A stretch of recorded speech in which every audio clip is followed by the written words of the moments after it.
like just before the show, I was like, oh, this afternoon, I was like, hey, wanna, because I saw a bunch of people giving out codes. I'm like, do we have codes for the show? Because I'm like, I'm not assuming anything, but we're going live in a couple hours. So, and then she gave me some of the codes. So I was like, sweet. Better to ask, better to ask and her to say no than not ask and then not have codes. So let me see. Yeah, I had Coin Conceit on earlier, but I was doing stuff that required me thinking more than I planned on, so it was just kind of background noise than me actually listening. Yeah. All right, we're logging in to. So we're now streaming on Twitch and YouTube. Let's get this going right. No, we want bread and butter. That is loud, and we don't need sound. All right, sweet. And what is this? 153. Yes. Bread and butter, episode 153 live with Pace. I'm giving away a bundle of mini set food tonight. Don't miss out on fantastic odds.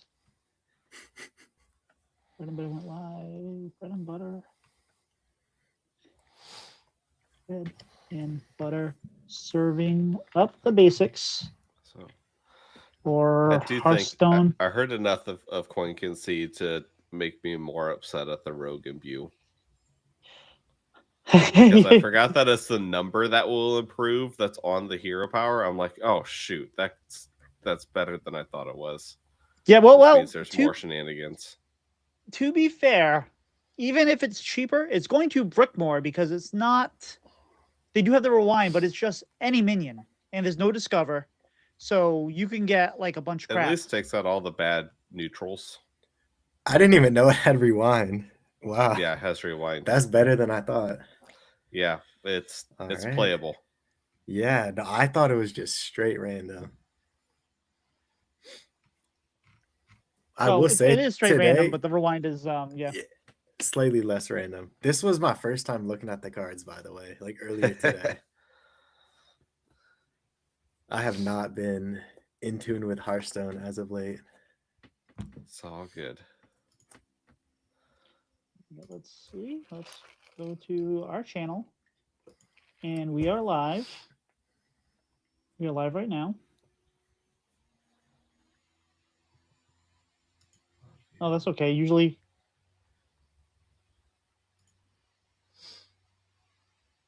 it's all right. Lots of times our guests on these episodes don't really take the mute off there. A lot of times people that show up on our channel on our show haven't looked at the cards either, and I'd be like, oh, so what do you think about this? Oh, I haven't looked at them yet. Okay, thanks, Ron. No, I did plenty of mental research ahead of time. Got 100% accurate ratings coming in. I watched. So I've been kind of looking at like a lot of. I've been trying to improve the Twitch stuff, and I've been trying to do the YouTube stuff and all that. So I've been watching a bit of Raren and stuff like that. And he just, I watched an episode of Raren. He's got an editor, which makes life so much easier. Like he's not doing it all, which he probably did at some point. But now he's like, I can pay someone else to do that, and that's fucking awesome. And I need to get to the place where I can do that. But it was he was reviewing people reviewing Naxxramas and other older sets. So like when people are like, this card is garbage and ends up being really good, or like this card is, so it was like Crip, it was Amaz, it was Trump and somebody else. And it was just pretty funny. All right, let's see. Isn't there a famous clip of Trump giving some busted minion 1 star? I forget what it was. It was busted minion too, but it wasn't a minion. Buck, right? He gave that maybe 1 star. But his biggest one was the stupid warlock spell that does 1 damage per, and then it does another damage if something dies. Oh, Defile. Yes, that's what it was. Yeah. No, that was his most famous one. So I always tell the story about Trump. I used to watch Purple before he was kind of, become purple and we found out a little more and whatever. But I used to love him. He was hilarious, and he was watching a chess tournament that Trump was in, and he was just no, it was that was a different thing. That was a thing where Trump won a game when he was like trying. That was delay, another problematic person. But Purple was calling a game and is like, oh, nope, you got to push the one, because Trump was playing the Imbue Priest, and it was like, gotta get that value. It was some of the funniest stuff ever. But all right. So normally we have an A block. We don't have an A block tonight, so we'll just go over the cards. All right. I think I'm ready. Are you guys ready to talk a little Hearthstone? As ready as I'm gonna be. I've got the All mute right. button ready. All right. I'm just gonna show I've from. got I'm a gonna cup of tea. I'm gonna present from the show notes for the cards, so we'll keep it simple there. Let's see. Okay. All So right. don't accidentally move stuff around then as we're talking. Got it. Well, if you want to pay tribute to Blizzlet, sure. Oh my gosh, I did listen to Blizzlet today. I feel like we need to give Storm Rage like an open invitation whenever new cards come out to say, hey, if you got hijacked and talked about half a card, do you want to just come on and get all your thoughts out, a couple days later? Yeah, no, absolutely. That's so good. I didn't listen to Blizzlet this week. I've listened to well, I'll talk about that in a minute. All right. They almost talked about the quest. Almost. Almost. Yeah. Fair. I figured they would have, because I think Storm Rage kind of hates that thing of that style of decks. But all right. Everybody ready? Good. Thumbs up. Yep. All right.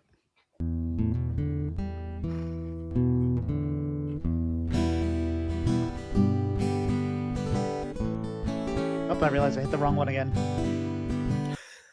Welcome back to Bread and Butter, where we're serving up the basics for Hearthstone Improvement. This is episode 153, and as always, I am joined by Pylet. Pylet, how are you today?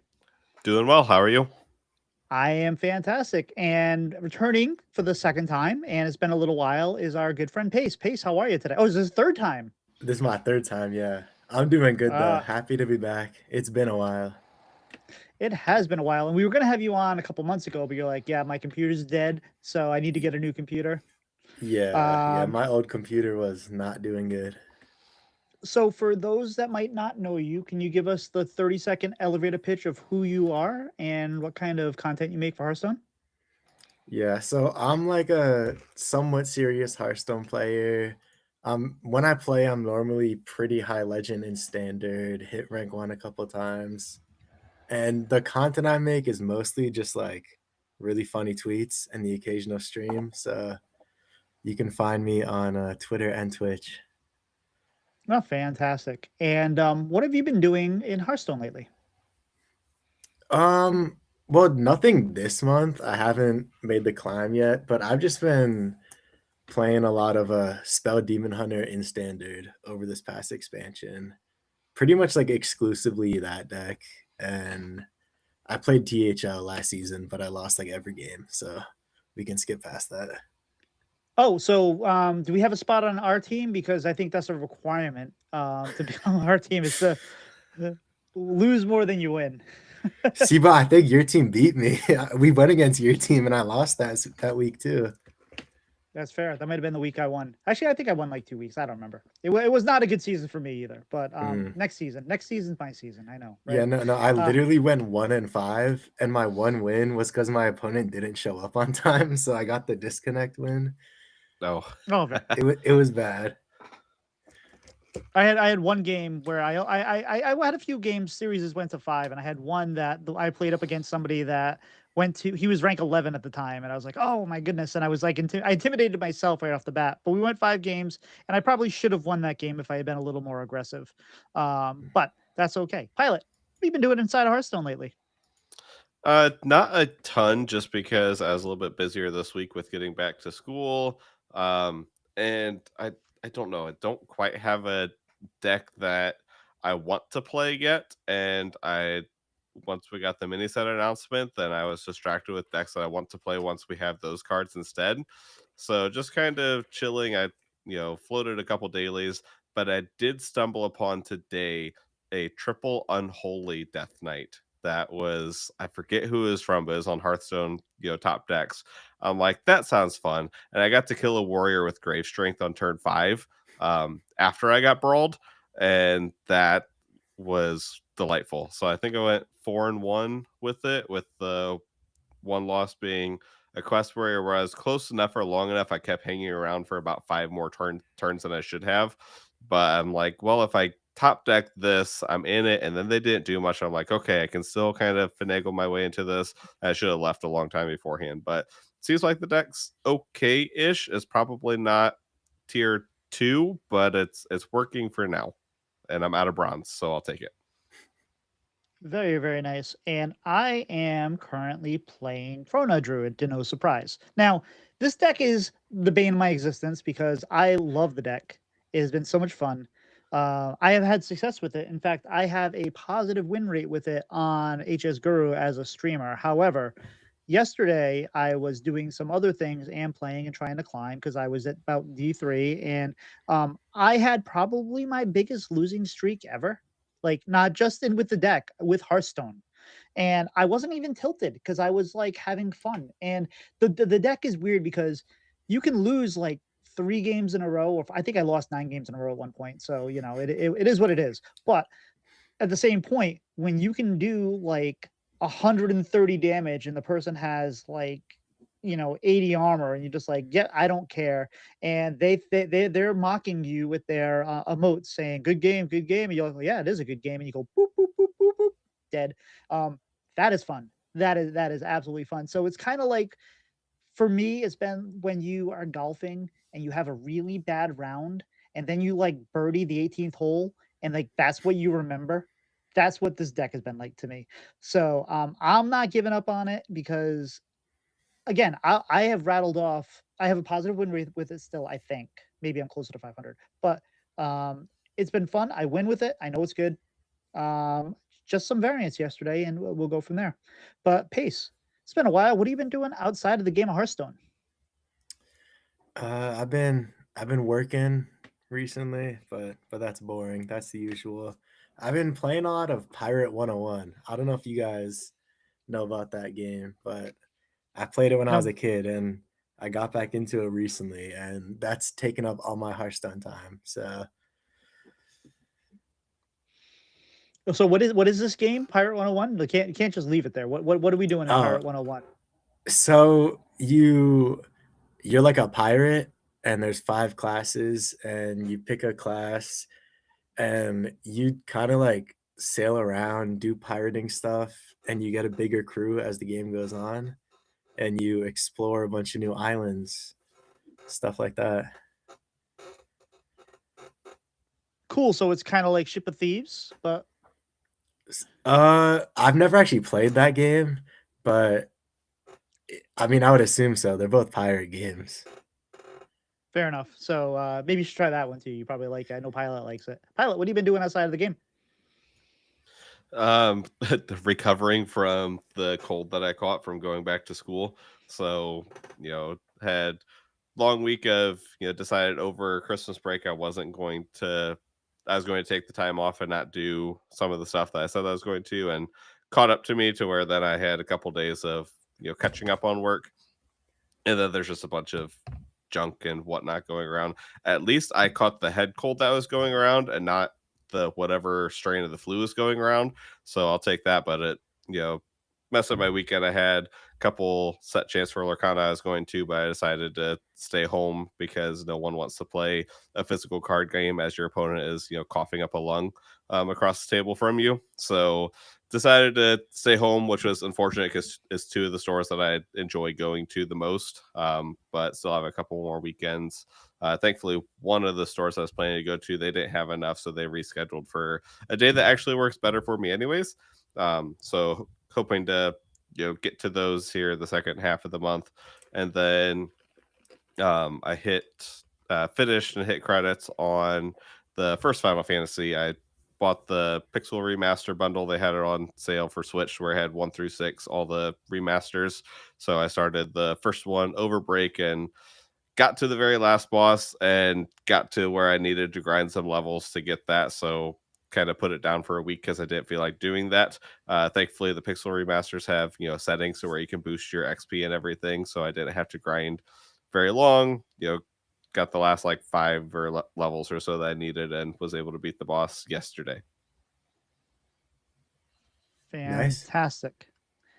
And for me, my week has been, so you guys, I stream and I've been doing content on YouTube, trying to grow the stream and do all that. And I think on Monday night, I was ready to go to bed after playing, I believe, duos with Pylet, as we do. And I was like, I got to make something. And I think I had and I've been making shorts I've been doing what's called low effort content, making shorts out of things that happen on stream. A lot of, flashy things, sometimes putting music under it, sometimes trying to make funny edits and stuff like that. And I made one, and it was just me kind of talking through my last steps of, okay, I'm going to copy. I had to kill a couple minions on my side of the board so I could put more owls, and I won. And that short took off for me. Like, it's not viral or anything like that, but for me, it was really doing well. And normally what happens is these shorts go for a little while and then they die. But this one was like going for a while, and then it was kind of steadily getting views. I was like, all right, this is cool. I need to kind of take advantage of this and do that. So we get the announcement of the mini set.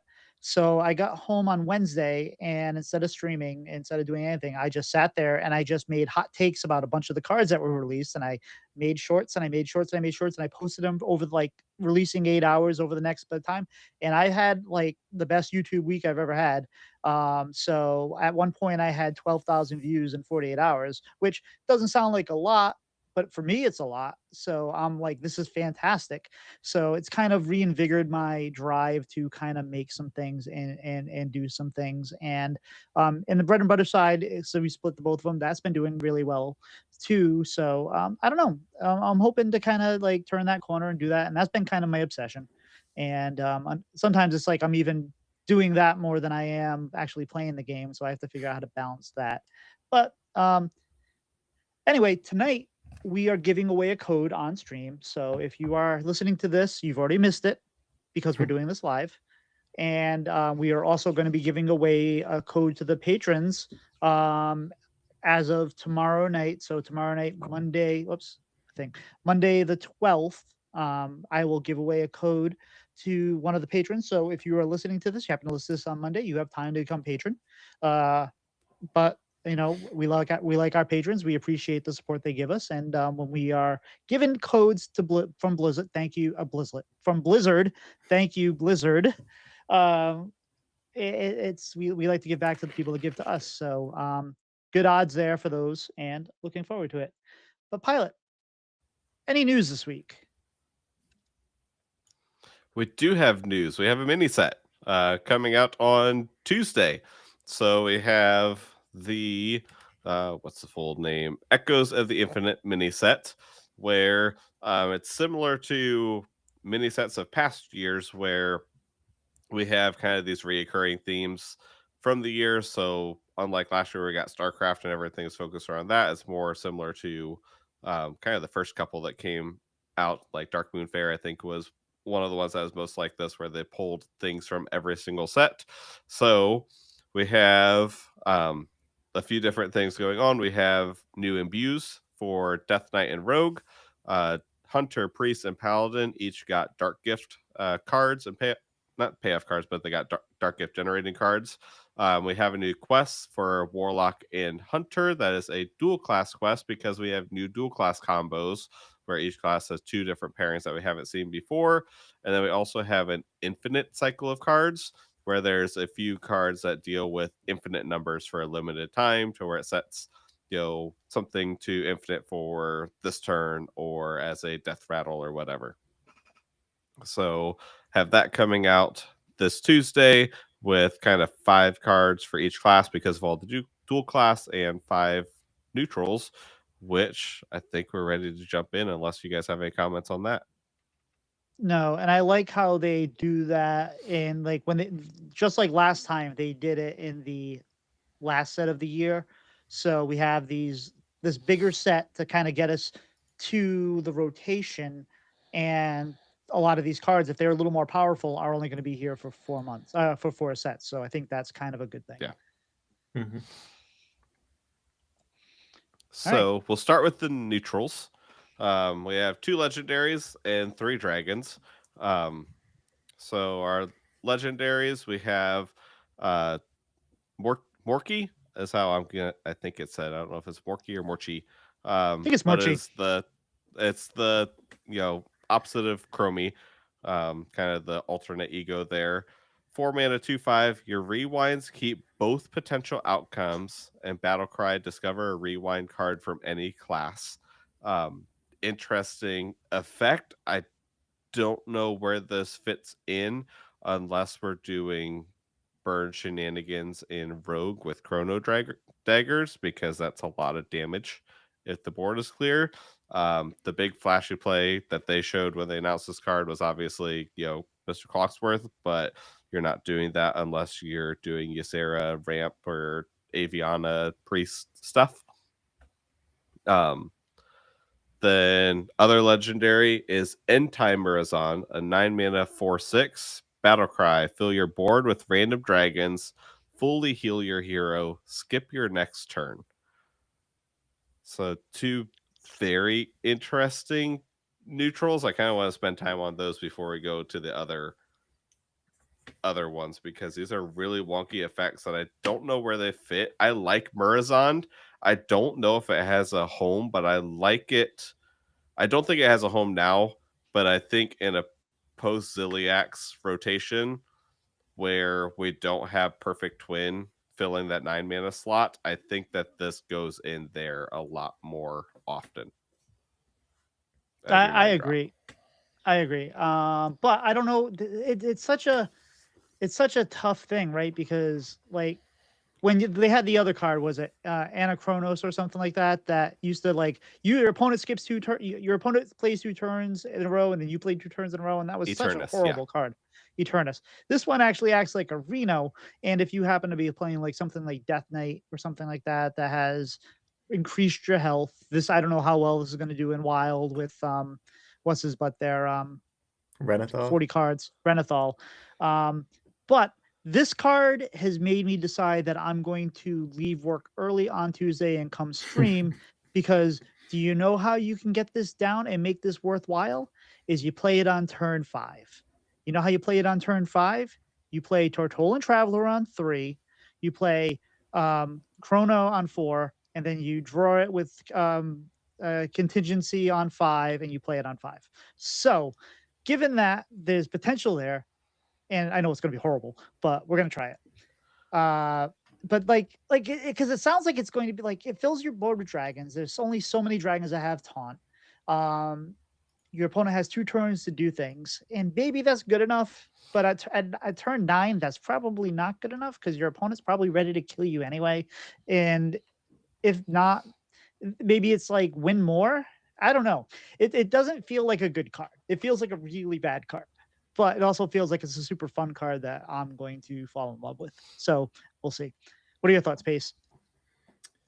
Yeah, I think at first it seems kind of good, but if you take out the skip your next turn part of the text, you can kind of imagine that time warp is worth 5 mana. So if you take out that line of text, say your opponent is casting Time Warp, so you would add 5 mana to this card. Is it worth 14 mana to heal your hero and fill your board with dragons? That's kind of how I would imagine it, and I don't think that's worth 14 mana. And that's baseline saying that Time Warp is worth 5 mana, when in reality, you have to complete the whole quest and then play the 5 mana spell. Your opponent taking an extra turn is so backbreaking in every single matchup. I can't see this card being remotely playable. We'll make it. By the way, I did ask. So I asked from the dev team. I asked Deck Tech. I said, what happens if you're playing, say, Warrior, Quest Warrior, and you play this and then Time Warp on the same turn? And the official response, I'm gonna call this the official response from Blizzard, Team 5, is a temporal conflux creates a black hole and destroys the multiverse. So, there you have it. So don't play End Time Horizon and Time Warp on the same turn because you will destroy time itself. Yeah, but now I want to do it more. Some men just want to watch the world burn. Yeah. What are your thoughts on this card there, Pylet? I do quite enjoy how this Murazon makes the other Murazon from this set better, because if someone plays this and you play the set attack to Infinity Murazon, then you just win the game. If you don't have Taunt Dragons. Yes. But I'm assuming with any deck that's playing that with 2 turns has a chance to do something to deal with that. Yeah, it's such a weird card. Like, it's so odd, and I don't know how to evaluate this, because I feel like it's going to find a home at some point. I don't know if it'll be good enough to stay there, because, in slower matchups, if you're playing this on 9, then they're able to deal with it and swing back, and they're playing big stuff. I could see, like, if a Warrior, Death Knight or something is playing this to where they're just barely scraping by against an aggro deck to get to turn 9, and then they finally get to slam this down as a Reno and a full board and say, okay, deal with this with all your little tokeny minions as a face hunter, then that's probably backbreaking and game winning in that case, because even with 2 turns, their stuff might be too small to deal enough damage. But that seems so niche. It also feels like maybe it's a way to mock your opponent, being like, here, have an extra turn. I don't think you can beat me. And if you play it with Dios, do you skip 2 turns? Because it just says skip your next turn, but do you skip your next turn and then skip your next turn? Probably not. I think based off the wording, it would just be 1, because like you're just skipping your next turn. Yeah. So I could see the Ziliax angle on this card. Like, in the aggro matchup, if this is coming down, it's probably winning you the game. Yeah. But Ziliax is such a good card in every matchup, and this is like unplayable, it feels like, if you're not going against an aggro deck. So I really like both of these legendaries in the way that maybe they find a home, because we look at these cards and we make our our hot takes and say, oh, this is unplayable, and ends up being playable, or vice versa.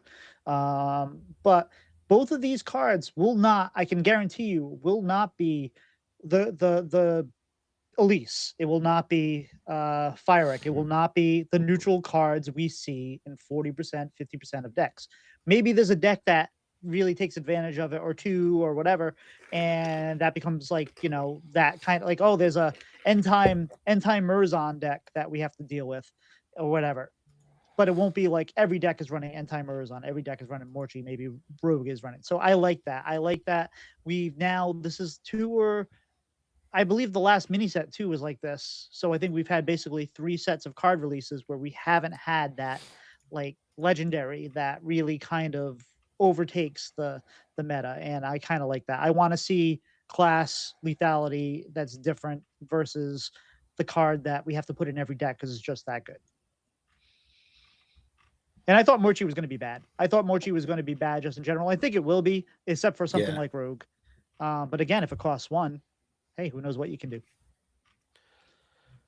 Yeah, like I can see that in, like, if we have an Aviana Priest where everything costs 1. I'm looking through the rewind cards right now, because that with Cease to Exist is really good, destroying two random enemy minions. I think Rogue is the easiest place for it to find a place with Chrono Daggers. That's 7 mana if nothing's discounted for 12 damage, not counting if we have any spell damage. And then possibly with Wormhole and Hunter, but I think a Hunter wanting to play Wormhole is probably going to go faster than that. Oh, you're also forgetting that the hero power is now rewind. Oh, it does.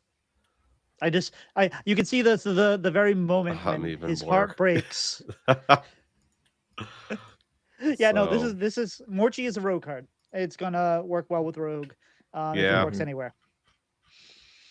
Yeah, we'll get to the hero power when we get to rogue, but yeah, that's probably where this goes most, for better or worse. So our other neutrals. Oh, go ahead. Oh, I think like post rotation, I could see it going into a quest mage, just because there's like another rewind discover card, and like post quest reward, you could like do some pretty powerful things. But right now, I think there's better discover options, so we're gonna have to wait, I think. Yep. So what else we got for neutrals there, Pylet? We have a handful of dragons here. We have Crumble Crusher, 8 mana, 8/6, Battlecry, destroy a random enemy minion, location, and weapon. 5 mana, 5/5, Omen of the End, Battlecry. If your deck is empty, destroy the top 5 cards of the enemy deck. And then a 7 mana, 6/9, elusive, costs 3 less if you're holding another dragon. That's persistent Slither Drake, something like that. Presence? Prescient. There it is. Prescient Slither Drake. I think the Slither Drake is insane because in any dragon deck, that's just a 4 mana 6/9 elusive, and that card that's bonkers. And you can play 2 of them. That goes directly into all the dragon tribal decks that we have right now. I think the other 2 are ones that you're fine generating sometimes, but you probably don't run them. And we have enough cards that kind of generate specifically dragons to where you'll see them, but I don't think that we run them in much of anything. Yeah, I think Crumble Crusher is a little too expensive. It's kind of cool, but I think they'll slap tradable on it before the end of the next year, because if you want to have it as a tech card, which it'd be kind of cool, you can like they've put tradable on all those things. But this is kind of like a hey, we destroy a weapon, a location. It's not like one, it's random things of everything, but location, destroy the Elise location, destroy their weapon, get rid of Bulwark, get rid of it could be there could be a niche spot for it if it matters, but it is expensive. And Omen of the End, perfect. You play this, your opponent plays Tick and Talk, deletes your hand. You draw this, top deck this, you play it, they lose 5 cards. Perfect. Exactly how you want to do it. But it's if your deck is empty, not hand. Oh, fair. Yeah. I think it's funny that Crumble Crusher like fully counters the Fabled Medivh card. I just think that's hilarious. Oh, Omen goes in. We bring back Wheel, or is Wheel gone? Wheel's still here. We play Wheel will rotate. Wheel exists for like it's not we'll good play though. this a month and a half. For the next few months. We'll play the Omen of the End. You play Wheel and you play this. And then you bounce it with Panda and you play it again. I think if you're emptying your deck, like there's so many better options than this. Like on a serious note, I feel like the Asteroid game plan, Incendious, like you can actually end the game instead of just destroying 5 cards, which does nothing. Yeah, you play Steam Cleaner, then you play this. It's fine. No, I agree. Yeah, it's not a good card. It's going to end up with some shenanigans sometimes when you generate it off something, right? Mm-hmm. That's kind of how a lot of these cards are. Like, Crumble Crusher, you're going to generate, and you're going to love to play that.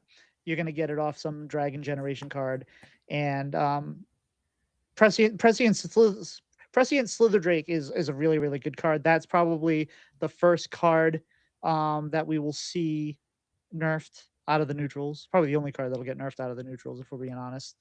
But I'm very excited about this. All right, so let's move on to Death Knight. Death Knight, we have so there's dual. I think Pat mentioned it. There's a bunch of dual class cards. So and we're kind of going in that order.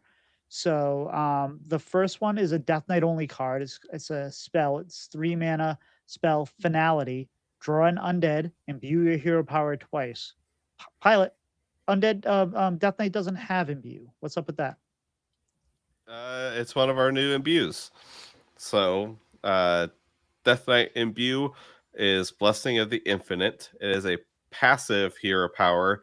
The first undead you play each turn gains +1 attack, and that +1 is what will upgrade with each imbue. So +2, +3 for the first undead you play each turn, not summon. Which you'd think it would go really nicely with the ghoul, but the ghoul's gone. So Yeah. there you go. And it's played not summon either. So that's definitely kind of oh no, it's draw an undead, imbue hero power twice. Yeah. So the imbue is only when you play the minion. So and that's right down here, right? Yep, you play. So there's options here, right? Like you get the undead that duplicate themselves. You get the one that does damage at the end of turn equal to its attack. You got no muncher. There's probably going to be a return of buff Death Knight with this card or with this ability. Especially if there's decks that don't really care about the ghoul outside of maybe corpse generation. So I think this. When I first looked at this, I was like, this isn't really all that good. But then I started thinking about it. I say, yeah, I think it's going to be playable, and I think it's going to appeal to some people to actually play it. What do you think, Pace? You excited for this? I mean, I see like the hand buff kind of deck brewing. I think the Death Knight hero power is just so versatile already that you really need like a good payoff in order to give it up. And I don't know if it's there yet, but like, because a lot of the hand buff cards, they kind of like want more attack and more health. I don't know if more attack gets them there, but I don't know. Free hero power every turn, like it's good. I don't think the deck is there quite yet. I think every time that they do +1/+1, they end up having to nerf it, like the Zerg stuff and whatnot. So I think they kind of decided, let's get ahead of that this time and let's just do that now, so we don't have to come back to that later. So I agree with you, but I also think that if you're basically what we say in battlegrounds is like the skip leg day, right? So if it's all arm no leg, I mean maybe it's just an aggressive deck that you're not looking to trade, you're not looking for that survivability, you're just looking to punch them in the face, and yes, they kill your things, but they're dead, so who cares? I don't know, we'll see. Pylet, are you excited for this? Yeah, I'm excited for this. I really like this as a hero power. It's just really weird that I don't know what it does after rotation, because all of, like we talked about, our hand buff stuff, and most of the minions that care about the amount of attack that something has will be rotating here in a couple months, to where we lose the Quillbore undead that does damage at end of turn. I'm assuming that this works with the Geist, the Gigantify, to where if you play it, it gets that attack, and then it's going to reduce it by that extra amount. That's something that's going to be rotating, to where I can see it working really well with those things, and it kind of works into the hand buff style deck, but we're losing so many of those things. So it'll be interesting to see what we get afterwards. I think that fits. probably doesn't work, the discover thing, just because the way it reads, it gains the attack each turn. So actually, I don't know. I don't want to make any bold statements, but I could see that not working, and I would be really annoyed if that didn't work. So I hope it does. Yeah, it works that way for aura type effects. Yes, I'm pretty sure, which is why I'm assuming this would work. But again, it's sometimes things are worded similar and they don't actually function similar. All right. And then we have so we have, what is it? Demon Hunter Death Knight dual class. We have Bygone Echoes, which is a 5-mana spell, shadow.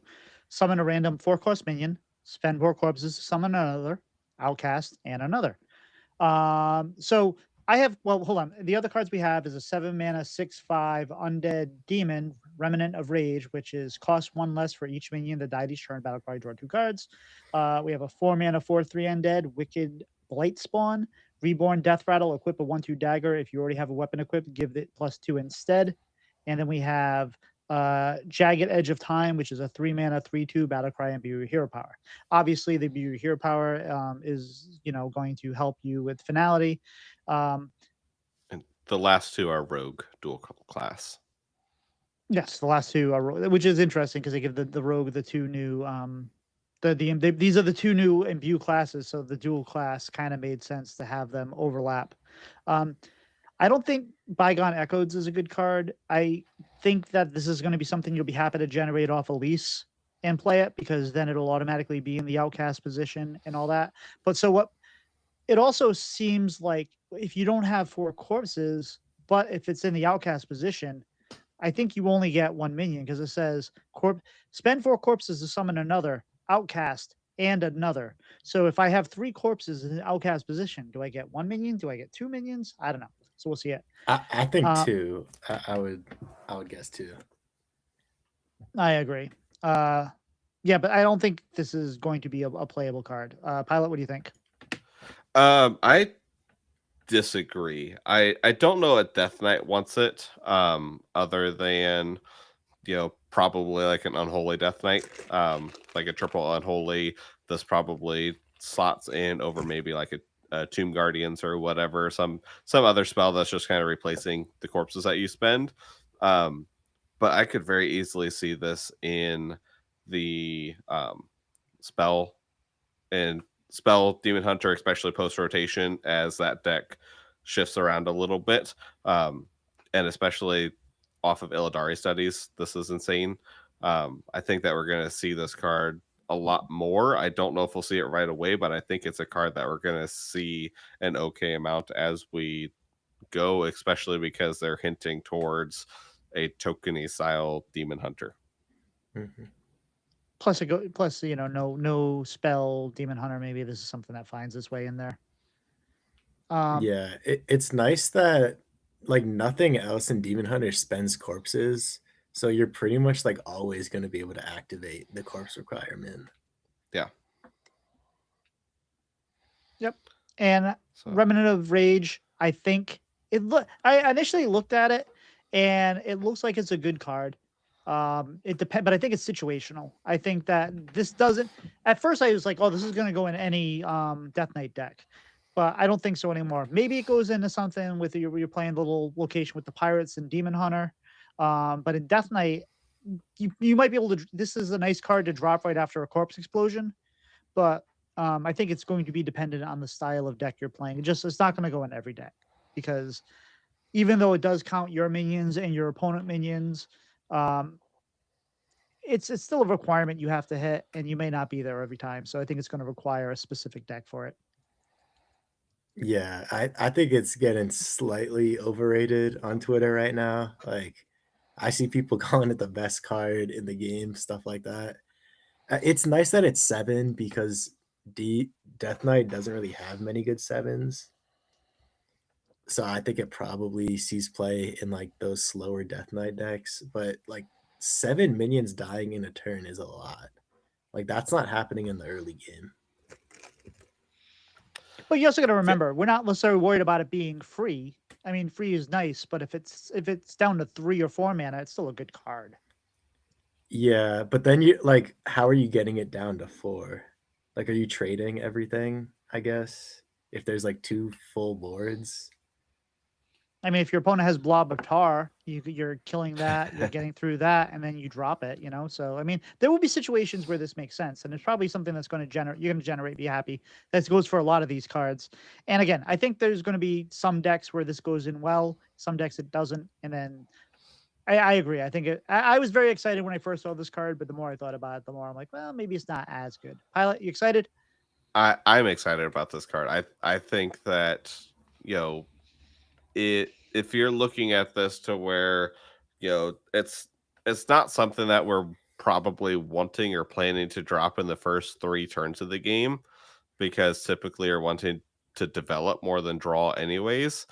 But if we're turn 4 and beyond, if this is an arcane intellect on a 6/5 body. If 4 things have died and you play this for 3 mana 6/5, draw 2, I think that we're pretty happy.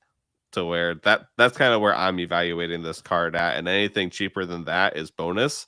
I mean, we played a 5 mana draw 5 for a gear and a half in neutral with Magatha, to where some of these classes they need the draw, and normally Demon Hunter's not one that normally needs it, but oddly kind of does right now because all their draw is very awkward.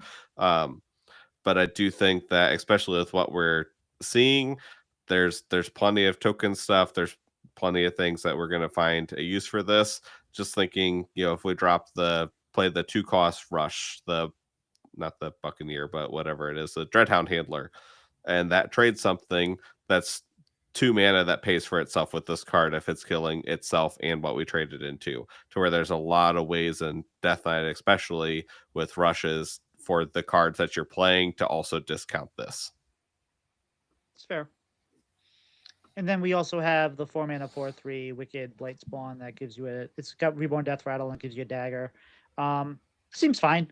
If you're playing other weapons, you probably don't want to play it because this will. It does sound well. I guess it doesn't matter because if you play the weapon, it gives it +2 attacks. So maybe this is fine. Yeah. I don't have a problem with this. I don't think it's great. I really like this card. I think, especially as we get into the other rogue stuff and look at like the combo rogue that we have right now, this slots into an aggressive rogue fairly well. So this is the Death Knight rogue dual class. So either you are buffing a weapon you already have by +2, or you're getting the weapon online for free and then it reborns, and if it dies again, then it's a 3/2. I think that this finds a home very quickly. Maybe, but it's a death rattle. It's not a battle cry. So a lot of times, the battle cry, this would be a great battle cry, probably, or maybe a battle cry with the death rattle as well. But I don't know, a lot of your opponent can ignore this or can deal with it. So you can't. Then we get to hit for 4. Yeah, you can't really. Then we do 4 damage instead. That's even better. It's kind of like Thessarian. If you just play it on 4, it's annoying. It's gonna do damage, but I don't think it's like a great card. It's just solid 4-drop.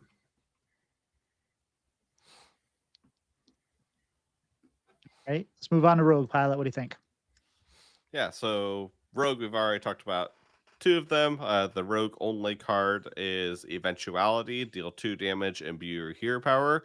And the Rogue imbue is Blessing of the Bronze. It is a 1 mana hero power. Rewind, get a random minion from another class. It costs 1 less. So it costs this much less is what will improve with the imbues, and rewind I think is a very important part of that card as well, and it is limited to other class cards. You will not get any neutrals. So I feel like the Rogue imbue is, the more I think about it, the better I think it's going to be and the more playable it's going to be. I don't know if I like that because that's normally not the type of Burgle Rogue that I like. I like it being a little bit more focused, rather than, they high rolled this insane card or they low rolled this absolutely useless card, but it's playable. Yeah, it's playable, but again, I think it's overrated a little bit. I think it's going to be good. I think it'll be fine. It'll be playable, but I don't think it's going to be as good as people think it is because, again, random minions can be anything. We all know that random legendaries are good, right? It doesn't matter if random legendaries are always good. This is just any minion. So there's a lot of stinkers out there, and even though you get a chance to rewind, a lot of them might not fit in the situation that you have. But then again, maybe it doesn't matter because you'll have stats for cheaper. It almost has Countess vibes, but Countess at least had to discover. So I don't know. I think it'll be fun to play, but I think that if this is good, people are really going to be sad. and they're gonna take to Twitter and they're gonna be angry. What do you think, Pace? You excited for this? See, I think people are going to be happy if this is good because people love playing this kind of stuff. Maybe not playing against it, but I don't know. Like every turn for 1 mana, you get like 2 chances at a random minion. That seems so fun. I'm a big fan. See, I picture somebody there that's playing this rogue, and they have like, you know how you have like the little angel and the devil on your shoulders? I feel like they're gonna have Zeddy and Jay Alexander on their shoulders. This is so bad. This is awesome, and you know, they'll go from there. So I don't even like. I don't think Jay Alex is gonna like this kind of deck. I don't think he likes the random stuff that much. I think this is more so like the average Hearthstone player that just wants to do random fun stuff. Like, I don't know. I think reasonably by like turn 6, you can tap every turn and get things to cost like 4 or 5 less. Like it's pretty much Aviana Druid in terms of play patterns at that point. Yeah, basically. And then Rogue has a couple other cards. Go ahead, Pylet. Yes. So Rogue's other dual class is with Shaman. So we have a 4-mana 4/4 dragon, winged aberration, rush, and then combo and overload 2 gain immune this turn and Wind Fury. And so then we on have this one, hold on this one, combo and overload. Do you have to combo and overload, or is it so I have to play something? It has to be a combo card and I overload? My reading of it is yes. So if you just play this out, turn 4, slam this down, it's a 4/4 rush. Prep, slam this down, activates combo, you overload 2, and it gets immune this turn and Wind Fury. But if you play it on turn 4, do you overload? Mm-hmm. Even if you don't Not get if you don't combo even if you don't meet? Because that's weird, man. Yeah, no, the wording like is so crazy on this one.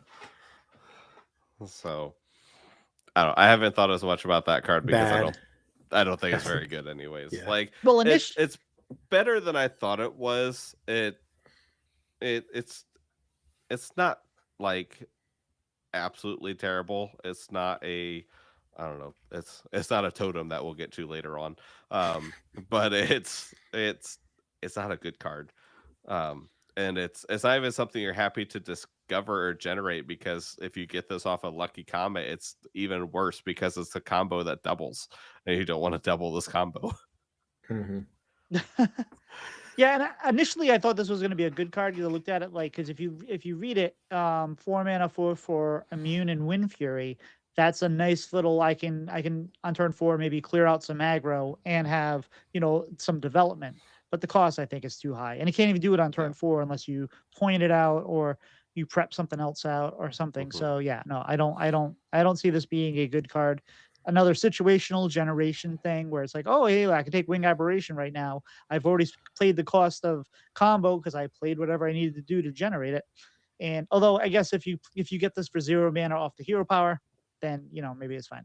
You can't, because it'd be your own class. Fair enough. It's a rogue card. Yeah, but I think. But does it? What about dual class cards though? Like, so even though it's a rogue card, it's also a shaman card. But another class is looking for something that does not say rogue. Mm-hmm. And this says All rogue. Right. I think the only deck I could see an argument for this would be some sort of aggressive rogue, to where you're playing the Space Rock Collectors, you're playing Foxy Frauds, and you already have enough tempo because of what you've been doing, to where you don't care about being overloaded 2 on turn 5, because you've done you've taken tempo so hard the first handful of turns with your combo stuff and those things. I think that's the best argument for it, but I don't think it's a good argument for it. And then we have our next card, which I think both Pylet and I think this is probably the best card of the set. Yes, on the other end of the spectrum, we have Shade of the End Time, a 3-mana 3/3 undead stealth, spell damage +1. This card's bonkers. How long does this card last before it says stealth for 1 turn? I think is the question I asked Tito when this was revealed. Wait, you guys think this one's really good? I think it's very good. Like in Yes. what? Stuff rogue, any rogue. Like if this goes with asteroids, this goes with Incendious, this goes with over the top burn. I mean, unless you're playing a class that has some kind of AoE or is running, and it happens to be at the turn where they're running like what's her butt, the one from Warcraft Rumble. It's Nomelia? Nomelia. This has the potential to stick and just do that extra damage, and then you have a 3/3 on board when you need it. There's not a whole lot of AoE out there that'll clear, so at least not that's running right now. So I think this is a really good card.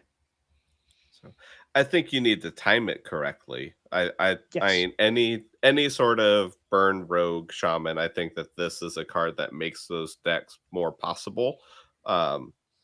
It's something to where you obviously have to be considerate of things like a warrior, a death knight that's running brawl, running corpse explosion, because you don't want to say, yeah, I'm gonna play this out on turn 5 because it has stealth and you can't deal with it, and they corpse explosion it. But I do like that it's something that quite a few decks are not going to be able to deal with, and you use it to set up for your next turn. Agreed. You don't like it, Pace? No, I don't see it. There's just not enough spells to where I think it's worth it to run like a 3-mana spell damage card. Fair enough. All right, so let's talk about Shaman. So for Shaman, we have those 2 rogue cards, and then for the Shaman only card, we continue the Shaman theme of large frogs with Haywire Hornswog, a 6-mana 4/6 beast dragon, elusive, taunt, costs one less for each mana crystal you've overloaded this game. So we have an overload payoff card for the first time in a while. I think the first time all year. We threw in all this overload stuff and then nothing to do with it. So it's solid if you're playing something that is aggressive and overloading. Tossing this down for 2 or 3 mana is going to be just fine. Yeah, I don't think this is going to find a home right now. I think by the end of the next rotation, it's going to be probably a staple in something, because we will get something overload. We haven't had a lot of overload for a while. You could play this. There's a couple things that have overload that you could probably play with it now. You could probably follow this up with after the baking soda or something like that. I don't know. But for the most part, I think it's just we'll have more overload cards later, and when we do, this is just going to be a solid card to play behind it. Yeah, really good. But and keep in mind, it's not just this turn. It's not this turn. It's overload this game. So it's not like you have to have the overloaded crystals right now. It's the overloaded crystals over the entire game. So when this becomes 0 mana, it's 0 mana for the rest of the game. Yes, and anything that overloads multiple, like if you play an overload 2, it'll discount by 2. Because by mana crystal, not times you've overloaded like some cards we've seen. So other cards, Shaman is a dual class with Priest, where we have Voodoo Totem, 2 mana 0/4 totem. At the end of your turn, get a random shadow spell, and then a 4 mana spell for all time. Destroy all minions with 4 or less attack. Overload 2. Voodoo Totem, I don't think is good. I think it's here because they probably are planning to bring back some totem and give quest priests some way to get shadow spells after the drink rotates, but I don't think it's very good. For all time, I think it's a really solid card. What are your thoughts, Pace? Yeah, Shaman doesn't have that many void clears, I don't think. So I like for all time. Very solid card. Yes. Yeah. And for all time, I think obviously people are wanting control priest.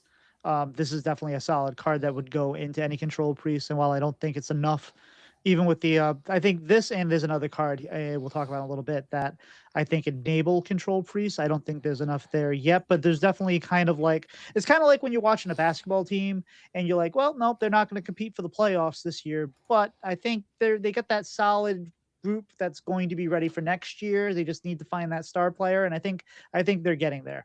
And I looked at Voodoo Totem, and my obviously the thought was, hey, Quest Priest, but there's no reduction on the cost of shadow spells. And this isn't like, hey, draw a shadow spell that costs 3 or less. If it was something like that, I would say yes, that's solid. But this could draw you a 7 mana shadow spell, an 8 mana shadow spell. And then that just sits in your hand and does not help you progress your quest. So yeah, it's random, isn't it? Yeah, that's yep. even worse. Yep. So not a good card. What's the most expensive shadow spell we have? Sorry, I'm getting distracted and looking it up while you move on. All right, so the priest. So priest has obviously the totem for all time, and it's got a priest spell, a 1 mana Wings of Eternity, which is discover a dragon from the past with a dark gift. Now this is solid. Now I think that you got to remember that there's a lot of random dragons, so you might get something good, you might not. But I think just in general in a dragon deck, it's going to be fine. You can get some fun ones that you like. You get Dustbreaker, you get Murazon, the Timeless, whatever it is, that plays all the same cards that your opponent played last turn. There's a lot of, and now it is discover a dragon from the past with a dark gift, which means that it's discovering from either the neutrals or your class. So we're limiting it to priest, we're limiting it to the neutrals. So that does have an effect on what you're getting from there. And then priest also has the dual class with mage, and they have a 4 mana 3/6 elemental fragment of nothing. After you cast a spell on a minion, draw a card, and a 3 mana secret, which is a eternal. I'm sorry, not secret. Not secret. A 3 mana fire spell, eternal frostbolt, firebolt, lifesteal. Deal 3 damage to a minion. If it dies, return this to the end of your hand. Return this to your hand at the end of your turn. I think that the eternal firebolt is a wicked solid card for control priest, and also it's nice for mage, which I think is better in the control priest, but mage having some access to lifesteal is going to be good. Having that repeatability is going to be good. It doesn't go face. And I don't know if it has really a home in any deck right now, because I think if anything we're trying to do arcane. But I think that overall this is a pretty solid card for both classes. Fragment of Nothing, I think, is a little too expensive for the current elemental mage, but and I don't think you're casting spells on minions anyway, so I don't think it goes there. But it's probably more of a control tool, and there'll probably be different decks for it later. I was thinking about the buffs that you have in priest right now. There's not a lot of exciting buffs in priest right now either, so I think this is something we'll see later. Even though it pairs with Eternal Frostbolt, there's options there, but and I think Wings of Eternity is just a solid card. I could see in Wilted Priest, sometimes you just have like a lot of bandages in your hand. So Fragment of Nothing might be nice because you can just drop it and play bandages on it, cycle through your deck. That's like the only place though, because if you're paying more than 0 mana for the spells, it's not that good of a rate. And Firebolt, I agree, like it seems like it would be good in a slow priest deck, but like Health Drink exists right now in Warlock, and that card's really bad. And I don't know, like when I thought about that, I kind of got a lot lower on the Eternal Firebolt. Yeah, Eternal Firebolt is weird to me because I don't know if it needs the mana tax on a Drain Soul, like, to be repeatable, to where, if for taking out that bottom line of text of, lifesteal, deal 3 damage to a minion to Drain Soul, does it need to cost 1 more mana because you can possibly get it back? Especially because it has to die for you to get it back. And I'm not sure that it does. It might be a little bit too strong. If it was 2, that's probably why it's 3. But it puts it in this really awkward spot to where at 3 mana trying to kill something with 3 damage is really, really awkward. But we'll see. It might be just fine, especially this is going in something that's slower to where maybe they're finding other ways to chip things down anyways. Wings of Eternity it's fine, discover card. And then I really like Fragment of Nothing as a control card. It obviously does not go into elemental mage. It's not meant to be an elemental that deck. It's not meant for that deck. But anything that you're targeting a minion, just getting an extra draw off of. And then I do think that is going to slot into, if we have a buff priest, it goes in there. Obviously we don't have that currently, but it is something to where you get that cycle to where even on turn 5, this plus is a power word shield, the +2 health draw card, drawing an extra card there on turn 5 and having a 3/8 seems really, really solid for a deck like that.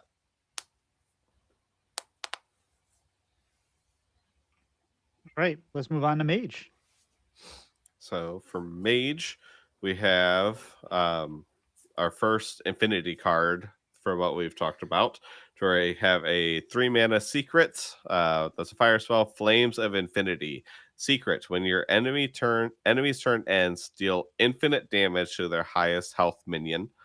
And then mage's other dual class is warrior. We have Bitter End, a 5 mana frost spell. Freeze a minion and its neighbors, destroy any that are damaged. And then we also have a 1 mana 1/3 dragon, has spell damage +2 while damaged. I really like the secret. The secret's really, really good. I think that it slots into quite a few slower mages, and it gives variety in the secret pool right now, which is always helpful when you're playing secrets, for them to be a little bit more secret, even if this is probably the one that we're playing the most of. I really like both of the dual class warrior cards. I don't know where they go yet. I think I am in the disagreement. I don't like Flames of Infinity. I think that it's easy. I mean, obviously, there's, depending on the deck you're playing, it'll kill off your whatever. It'll kill off your Tortola or whatever like that. That I'm all for. But this doesn't kill Divine Shield minions. It doesn't kill. You can probably figure out ways to play around this. You can just, it may slow your opponent down a turn.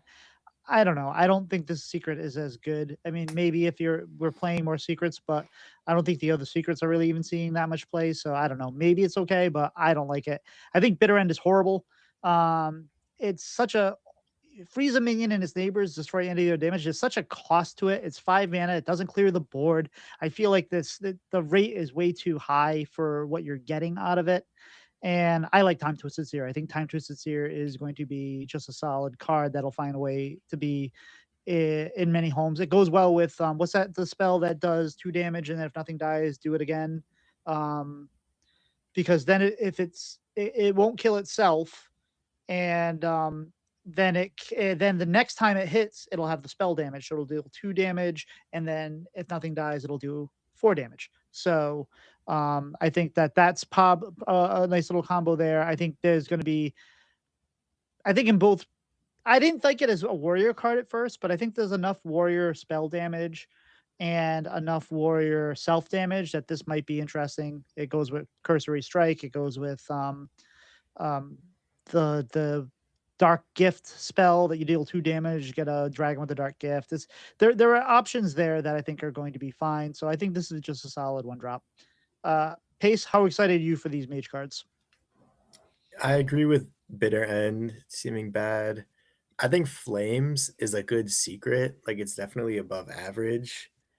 But if this card sees play, then it's never like a secret and you're going to be able to play around it. So maybe if a secret mage deck pops up. And then for Time Twisted Seer, spell damage +2 is always pretty good. So I think at some point it's going to see play. Although there was a 2 mana version of this card that was in neutral, I think, like a while ago. it was a 2-mana 2/3 that gave you spell damage +2 if it was damaged, and I don't think it was that good. So we'll see. I just think as a 1-mana 1/3, it's fine, and it has the bonus that like you can ping it if you need to, I think you play it just because it's going to be probably the best 1-mana card you can play right now. We don't have a whole lot Like of options in Mage, do you mean? Yeah, in Mage. In Mage? Yeah. I don't like, does Mage do aggressive things right now? Because it does in like Elemental Mage, but nothing. Yeah. Wait, is this a dragon? It's a dragon. Okay, that's better than. Okay, I could see something happening there. Like it does enable your Fabled condition of having 2 dragons. So, and you can, if all your arcane spells are cheap, it will be something that if you ping it and you're getting 0-mana spells, whatever like that, it'll give you the advantage. But like, as Pylet pointed out, we're already dealing very specific things in the current build with buy one get one freeze or whatever, and that. So this I looked at it, I'm like, this is a natural fit in the deck.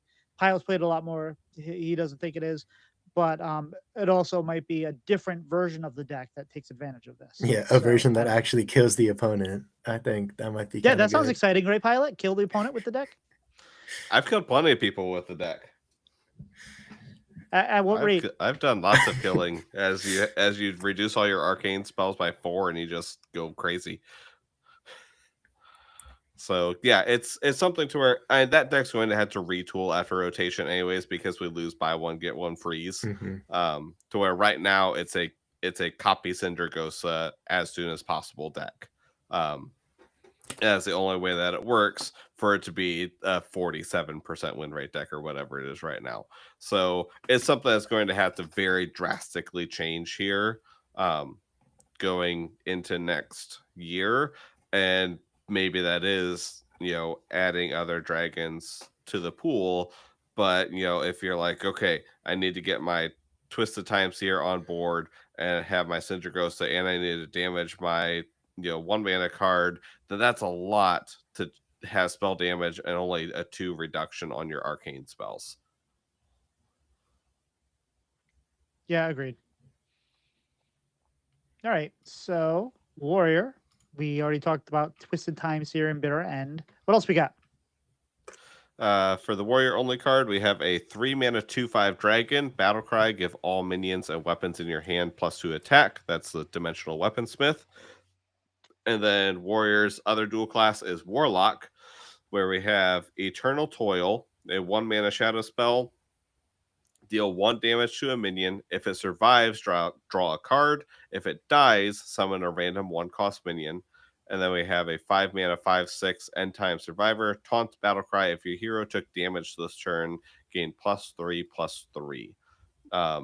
Weaponsmith, I think, is really solid in anything tempo warrior. It's with it being a dragon, it slots right into that current deck, I think. Especially because I think the 3-mana slot was already a little bit awkward. We run the Poison Reborn, but that's about it at 3 mana. So I think that slots right in there. End Time Survivor, we keep seeing this style of effect, and it never really finds a place ever. Maybe it does with it being warrior that can, if we have weapon and we swing our face into something, but, it still requires you to not have armor. Warlock, we have, if you draw a Shreds of Time and then have this in hand, then that's, an 8/9 right off the bat, I could see, but it's never an effect that really finds a place. Eternal Toil is just a really good card. Eternal Toil is one of the top cards, I think, of the set, just because it has so much utility and it's always going to do something at least. And, it activates your self-damage stuff in Warrior. It, builds a board. If you're killing something, it does a lot of different things that fit pretty much any game scenario to where you're going to be fine playing it. What are your thoughts there, Pace? Yeah, I think Toil is like a better Mortal Coil, and that card's already pretty solid, so I like it.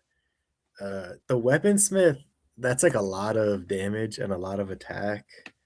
I think it might be more of like a post rotation card in that type of warrior deck. Like I don't know if it slots in just yet. And then with End Time Survivor, like this type of card can't really see play anymore because late game synergies are just so strong at this point that you're not gonna run like a 5 mana, sometimes 8/9 taunt as like your big payoff in a deck. Like it's not getting there. Yeah, I agree. I think that End Time Survivor, I mean, again, one of those, I think they make a lot of cards now that, like, because there's so much generation, you're gonna generate it at this time. You're gonna be like, oh, this is a perfect time for this card that I just discovered. But I don't think you're gonna run this intentionally. And I think Eternal Toil is pretty good. I think it's just fine. Mhm. Dimensional Weaponsmith, yeah. Um, I like buff warrior. But we already kind of gave some cards nerfs, and I think most of that stuff is rotating. But this seems solid. 3 mana, 2/5, give all your minions and weapons in your hand +2 attack. It seems playable. Like, but I think it depends on the deck you're building. So I don't think it goes in. I don't think it goes in a specific deck, but I can see it. I mean, Warrior has a lot of stuff where, especially in those tempo versions of the deck, we have a lot of stuff that have stat lines like this, where it's 2/5s or 1/4s or things like that, to where then that +2 attack is balancing out those stats with the higher health already, and you're getting fairly big stuff. Especially the Dragon Warrior, there's a lot of higher health compared to attack things, to where now, your peddlers are 2 mana 3/4s. And everything Mhm. just becomes that much stronger. When I first saw this card, my comment to Tito was, is it too late to petition for this to be a dual tribe with Draenei and give Draenei Warrior one last hurrah before all the other ones rotate? Because that would have fit so well into that deck. Maybe it still does. Maybe. Yeah, honestly, you definitely play that in Draenei Warrior Yeah. because being able to hit a weapon is like so much better than in Mhm. Dragon Warrior where you're not really playing any. All right. Well, Warlock. Um, we've already talked about the quest a little bit, but I don't think we went into it too much detail, have we? No. All right. Just mention that there was one. Mm. So we have for the warrior only card, or warlock, sorry, we have a 3 mana 5/5 dragon, Acolyte of Infinity, battle cry. Set the cost of a random card in your hand to infinity. Death rattle, change it back. And then we have the other dual class with it is Hunter. We have a quest, battle at the end of time. Quest, fill your hand, then empty it. Reward, Tick and Talk. Tick and Talk is a 5 mana 8/8 dragon. Battle cry, draw until your hand is full. Death rattle, empty the opponent's hand. And then we also have a weapon for Warlock and Hunter, Chrono Claws, 4 mana 4/3 weapon. After your hero attacks, discard your highest cost card. So, Tito, thoughts? I love this quest. I legitimately love this quest. I don't think this quest is good. If it's good, this is one of those things where if it's good, the level of people hating it will be so high that that'll be all we read about on Twitter. I hope this is one of those ones that is low tier 3. That's just good enough to keep people interested in trying it, but like the effect is something people hate. So again, hopefully it's good enough to play. It's interesting because I look at it and I'm like, well, Warlock typically likes to have a full hand, and Hunter can right now has tools for if it has an empty hand or a close to empty hand. So combining the two, I think is very interesting. And I'm wondering if you can figure out ways to kind of synergize some of the things. I don't know. I'm excited for it. I can't wait to try it. I hope it's not good. And yeah, Pace, what are your thoughts? Yeah, I think it's mostly a Warlock card. Like I just think Hunter doesn't have quite enough diversity, I guess, to really make something like this work. But I don't know, like Warlock can fill their hand up pretty easily, I think, by like turn 4. And Well, even if Warrior you're going can't. like, I mean, Hunter can too. You got the banana card that fills your hand with bananas. yeah, You got the pack that fills your hands up with beast temporarily. So you but can then fill your hand like up on turn 5. you're playing those cards though. And those are bad cards. Like in Warlock, you can kind of go tap, tap, Solarium. And then like that's just what you can normally do. And then you already start emptying your hand. I guess the pack is pretty good, like the temporary stuff. That's Yeah, okay. like does it really Pack is matter good. what Yeah. does it matter what cards you're playing if your opponent can't play any cards because there are none in their hand? It does, and because that death rattle is probably not triggering until like turn 8. So you kind of don't want to be playing monkey business passing turn 4. Yeah, I think we're going to see the return of Hex, or any kind of silence. Yeah. We'll be running the priest if this is ever popular. Well, and the nice thing is, like, even if they do that, you still just played 5 mana 8/8, draw 10 cards. Like, Yeah. I think this card is so powerful. I really like it. But do you think the quest is good? Do you think this is something that is going to be accomplishable? Do you think Mhm. this is going to be meta? Do you think this is going to be good, or do you think it's just going to be bad with a good effect? I think it's gonna be meta in Warlock. Maybe now that you mentioned the hunter thing, like you have the 2 mana add 3 companions, you have the pack. But I think like for sure in Warlock, there's a good deck here. All right. And I'm not sold on Chrono Claws. I mean, obviously, it might help this deck in some way, which is the 4 mana 4/3 weapon. After your hero attacks, discard your highest class card. I can't see wanting to play this in Hunter, like ever. No. Like, what would you? It's like a Not even in slightly better Wild. monkey business in terms of it's just like bad quest support. In Wild, this card's crazy, by the way. Is In it discard so? Warlock. Oh no, in Warlock, yes, but not in Yeah. Hunter. Like, No, no, like no, I no. still, I don't see it unless we're getting like some discard Hunter in the next expansion. I can't see this being playable at all. Pilot. Yeah, I agree with a lot of that, to where I think the quest is very difficult to do, especially with where with depends on where the meta is, to where if you can spend 4 or 5 turns just playing with your hand more than with the board, is difficult. I think the reward is super powerful. I don't know if the quest is completable to get to the reward. Um, Chrono Claws is I don't see it in Hunter outside of the quest. I do see it in Warlock for if we get any discard payoffs. With this being in, I don't know how powerful a discard payoffs that we'll get. I don't see us getting a hand of Gul'dan anytime soon again because of this or whatever it was. But it's really, really good card and something like that. And then if your Acolyte of Infinity hits something you don't care, you can discard that because it costs Infinity, so it's the highest cost card. Yep. Oh, and but what was the other thing? Did we already talked about the there was a minion. So the weapon. Did we already talk about the weapon that goes to infinity? No, No, that's that's Paladin. Okay. We're not All there right, yet. so 2 more classes. all right. Hunter, we already talked about the quest and the Chrono Claws. What else we got? We have the Hunter only minion is Triennium Rex. It's a 5 mana 5/5 beast, kindred, and death rattle. Get a random death rattle minion. It costs 2 less. And then we have dual class with Paladin, a 3 mana 3/3 beast, brutish end maul, battle cry, discover a 1 cost minion with a dark gift, and then a 4 mana spell with no spell school, synchronized spark, deal 3 damage to an enemy. If it dies, give a random friendly minion +3/+3.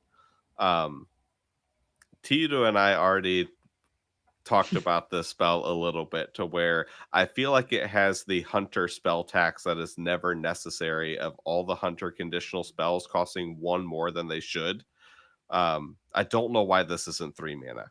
Like, is it really that broken at 3 mana? Because 4 mana deal 3, something has to die to get the other half is really, really expensive. I think that really if it expensive. dies, just doesn't need to be there. Like that kind of ruins so much of the fun in this card. Yes. Yeah, I'm fine with that too. I like this card. Like, again, I agree with Pylet. It should be cheaper, but this just feels like it has the potential to be such a good early swing card, especially against some aggro, that you kill something in your way. One of your minions on board just gets +3/+3, and then you punch him in the face. I think there's potential here, but again, that's a paladin. I don't see it really being played in Hunter. I was bullish on Brutish Enmore at first.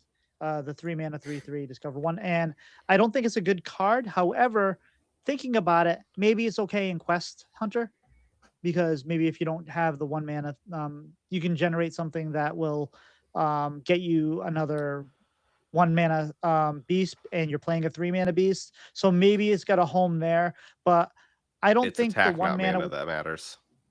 Right. But a lot of the one cost minions will have, you'll discover. So you should be able to discover a 1 attack minion from the 3 that are given to you, more than likely. If it's not buffed, because it has dark gifts. Oh, but okay, I take it back. This card is bad because it's not. And it has to be a beast, right? It has to be a beast. Yes, Yeah, it has to be a beast. I didn't realize, and it can't be buffed. I didn't realize that it said that it couldn't be a beast. That I didn't realize that you weren't getting a beast. I just kind of in my brain thought you were getting a 1 mana beast. So yeah, no, that card is hot garbage. In my opinion, I do see the argument as that possibly does slide into the Quest Hunter if it's viable after, because we're losing the 2/3 costs, 2 of the 3 costs that we currently play with Catch of the Day and the Canvasor. So we might need another 3 attack beast to go into that slot, and I could see this as a possibility because it costs 3. Any sort of, aggressive flood the board hunter, I could see this, because then it's, cheap reload that you get back into your hand before you play your cards that care about you having an empty hand. So I think I'm higher on this card than I was originally. I don't think it's not a busted card, but it's a fine card that fits into an aggressive deck. Yeah, I think it's funny. You went up and I went down. I was higher on this card. Now I'm lower. You were lower on this card. Now you're higher.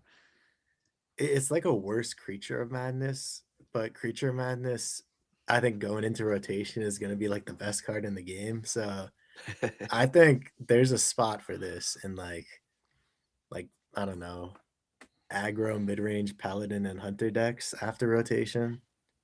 Well, do you remember when they came out with the darker peddler or whatever it was? And we never played that. So like this feels kind of like the same thing. It's like it sounds good on paper, but I don't think it's going to be that like good. Dark Gifts are good though. They're like really good. Yes, I think. Sure. And maybe you get you get a +4/+5 1 mana minion that you put on the top of your deck and you play it the next turn, or maybe you get something like the dupe. I don't know. It doesn't feel like it's as powerful on a 1 mana card, but I mean, I think it's more powerful on a 1 mana because the increase in stats mean a little bit more. Like if you get +2/+2 elusive on a 1 cost card, that feels like a bigger swing than a 3 cost card. Turning a 1/2 into a 3/4 feels a lot better than turning a 3 mana, 3/4 into a 5/6 or whatever. I get that, but I also think one of the reasons why Creature of Madness is so good is that it a lot of times puts that 3-drop like out of range of everything on the board. Whereas if this turns like a 1/3 into a 3/5 at this point in the game, like turn 4, a 3/5 isn't going to end the game as much as like a 5/7 would on turn 3. That's also fair. And as far as I like Trianium, whatever that, how do you say that word? Rex, the 5 mana 5/5 is this. I mean, obviously it's fine. It's not great, but I like the Kindred and Death Rattle. Get Death Rattle means it costs 2 less. This will get you the Stegodon, I think. This will get you some other things, and I love I Hunter is my favorite when they're doing Death Rattle things. So I think this card is fine. I don't think it's great. I don't think it's amazing, but I think it's got a good rate to it, and I think you'll get value out of the Death Rattles and go from there. Yeah, there is a lot of variety in random Death Rattles. There's a lot of bad ones. There's a ton of variety in there, to where you can get the Stegodon, which is great, or you can get the 1 cost that summons a 2 cost that's dormant for 2 turns or whatever. Yeah, there's a lot the of fact variety that there. it's just a random Death Rattle minion. Like there's no restrictions at all. You could get a loot hoarder off of this. Like actually, that's probably not that bad. But no, I was gonna say, and I was gonna order. say, and your problem is what? Yeah, off the Kindred, that would be good. Not off the Death Rattle. Yeah. This is like you've kind of been saying all episode though. This is one that you would be really happy generating in the late game, like randomly in a non-hunter class. I'm gonna run this card with a Dios deck, and I'm gonna have these cheaper Death Rattles that I can kick off. I don't know. Probably not. All right, Paladin. I'll go through these. We have the Hand of Infinity, which is a 3 mana 4/2, can't attack heroes. Battle Cry, set this weapon's attack to infinity this turn. We get the 2 ones we just talked about. You get a 6 mana 6/5 dragon, Twilight Time Reaver, which is a choose 1, set the attack of all minions to 1 or health to 1, and you have Accelerated Aura, which is at the start of your turn, gain a temporary mana crystal, lasts 3 turns. I love Hand of Infinity's theme. There is a combo you can do. We'll talk about that in a second. They mentioned, I believe, on Coin Conceit. It was either on Coin Conceit or VS Report this weekend. I think it might have been VS Report. I think the Twilight Time Reaver is a little expensive, but I do like the ability to choose, because if you don't have the Holy Nova or whatever it is to clear afterwards or to go along with it, if your opponent has a board of 1 mana somethings with big butts, they can't kill them off. They can't play all the cards. You can do what you want to do. I think there's a lot of good potential there. And I like having the option. It's a dragon, and Accelerated Aura at the start of your turn, gain temporary mana crystal. I'm sorry. This is also, these two, the Twilight Time Reaver and the Accelerated Aura, are also Druid cards. So Druid things with an aura. Paladin having the extra aura, especially with being able to extend it a turn and having this drop naturally off of the Fabled card. I like all these cards. I haven't played a lot of Paladin recently, but these might encourage me to do so. What do you guys think? I think Hand is like a really good arena card. Like I don't even say that to joke. Like it's a really good arena card, but I'm not playing that. Aura is a worse Wild Growth, but Wild Growth was really good, so I like it, especially in Drunk Paladin.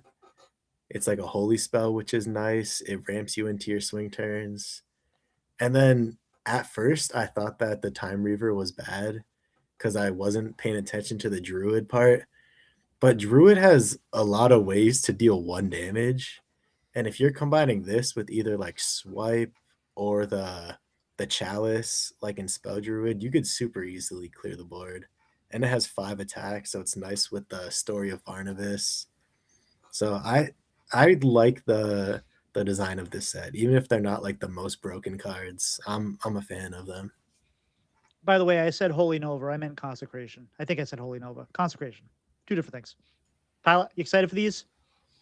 Yeah, the Time Reaver has the typical Druid tax on a pretty decent utility card, to where if it wasn't Druid, this would probably cost 5, but because Druid can ramp and they can get it out earlier, then it's going to cost 6. And I think that's fine. The aura is really, really good. I mean, 3 turns of taking tempo because you have an extra mana crystal compared to your opponent seems pretty good. And then Hand of Infinity absolutely destroys Brain Masseuse becoming in the meta for the next 2 months in aggressive Priest or Demon Hunter. Don't play Brain Masseuses anymore if this card is seeing play. You will die. And I cannot wait for those clips day one. Oh yeah, we're gonna do that. So the combo, as they say, is you play this, you play Small Time Buccaneer, or not whatever the one. Sorry, the pirate that gains the Bloodsail Raider. Bloodsail Raider, and then you play the Ooze that puts the damage into your hand, and then you put that on a minion that was on the board at some point or whatever. Raiders in standard right now. Yeah. Wow. It is. Okay. So that's the combo. That I'm gonna do on day one. I'm gonna try on day one just for for the you won't believe this combo. That's annoying. I thought it was just like a fun card. Now there's an infinite damage combo that we have to deal with. It's no that to get that combo to work is so absolutely stupid. It's a Mark McKay thing. It's something you're not going to see. That's 10 mana though. That's not that, like 10 mana and a board and a minion on board. That's not that crazy. Like I could see it. Yeah. No. I'm looking forward to try it. And don't forget, you might have 11 mana because you played your accelerated aura. Yeah. Wow. If you have the aura on board, then that's turn 9. Let you get to do that. I just harsh paces vibe. All right. And is Druid the last one we have? Nope. We have Demon Hunter after that. No, we still have Demon Hunter left. All right. So Druid. Pylet, go ahead. Sorry, I was looking to see where we have charge in the current sets. Because the dual class stuff gets really funky with what are having other dual class and Taurus and all that. There's a lot of stuff going on with cards that you can put into different decks. So for Druid, we have Splintered Reality as a 4-mana nature spell. Summon 2 2/2 Treants. They gain +1/+1 for each friendly Treant that died this game. And then Druid's dual class is Demon Hunter, where we have a 3-mana 3/4 beast, Enduring Roach. After you use your hero power, refresh 2 mana crystals. And then a 2-mana spell, Press the Advantage. Deal 1 damage, give your hero +1 attack, draw 1 card, gain 1 armor. There's a lot going on with these cards, and I think the dual class cards I think are very, very good. Splintered Reality obviously needs a Treant token Druid to come up and might be good enough to where we look for reasons to put the Treants in, but we're kind of short on a ton of Treant cards. Right now we have Witchwood Apple. We have the 3-mana summon a Treant and then draw a card for each Treant we have. And then we have Trees, which is summon 4 Treants that attack. Trees makes this card really good, but that's really late for this to where, if you play Trees, all of them die, then that's +4/+4 on each of the Treants, but that's turn 6, I think, because I think Trees is a 5-cost spell. And it is 2 6/6s or 2 7/7s really worth it at that point. Who knows? So that's kind of I think it's gonna find a place before it rotates. We just don't have the cards around it quite yet, but I could see them putting the cards in core if we get Natural Causes back in the core set, the deal 2 and summon a Treant, then this goes right into the deck. Enduring Roach is bonkers in Demon Hunter with a 1-mana hero power. To be able to spend 6 mana on turn 4 when you play this seems pretty good. And then Press the Advantage just does enough stuff. I really like it as a card. I don't know if it's good. I don't think it's broken, but I think it's solid just because it does a bunch of stuff. So I like Splinter. So with Splinter Reality, which all we got to do is we play the Fabled card, you play Lydia Shara, and you double all the spells from the Well of Eternity. You generate Trees. You cast Trees. It casts twice. You play Splintered Reality, profit. No, I like Splintered Reality. I'm gonna try to When do make we some wake up? kind of.